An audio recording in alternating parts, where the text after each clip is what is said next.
ওর কাছে এর থেকে বেশি আশা করি না।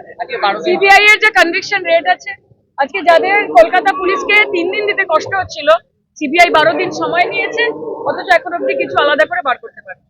এবং আমি অ্যাজ এন ইন্ডিভিজুয়াল মনে করি যে সিবিআই এর নিজেদের তাদের ক্রেডিবিলিটি, তাদের কেপাবিলিটির ওপর আমার যথেষ্ট সন্দেহ রয়েছে। এবং এটা আমি না, এটা ডেটা বলে তাদের কনভিকশন রেট 1%-এরও নিচে।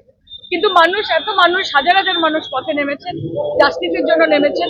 মমতা বন্দ্যোপাধ্যায় একজন মুখ্যমন্ত্রী হিসেবেও সবসময় চান যে justice should be delivered and within time and without delay. আমরা আশা করব যেটার জন্য এত কিছু, যেটার জন্য এতগুলো কণ্ঠস্বর এক হয়েছে, সেই জাস্টিস হোক, সেই বিচার যেন পায়। ওনার ভূমিকা কিছুই না।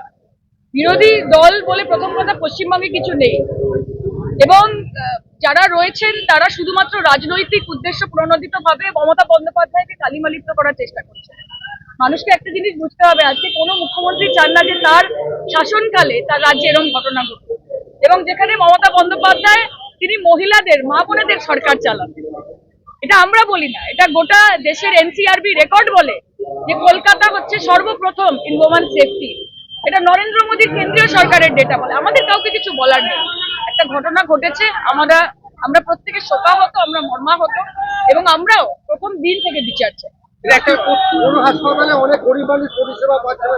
আমি সুপ্রিম কোর্টের লাগাতার অর্ডার এবং রিকোয়েস্টের পরেও আমি ডাক্তারদের জানি না, আমি জানি I stand in solidarity with them. ওনারা যে দাবি করছেন সেটা একদম ন্যায্য। কিন্তু আমরা আজকে ব্লাড ডোনেশন ক্যাম্পে এসেছি, এই মঞ্চে দাঁড়িয়ে রামকৃষ্ণ মিশনের মহারাজও বলেছেন, আমিও বলেছি যে সেবাই হচ্ছে পরম ধর্ম। এবং ডাক্তাররা এত মানুষ রয়েছে, তাদেরকে বঞ্চিত যেন না করেন, তারা নিজেদের ধর্ম থেকে যেন বিচ্যুত না হন, নিজেদের কর্ম থেকে যেন বিচ্যুত না হন। Justice is a process and justice will be Don.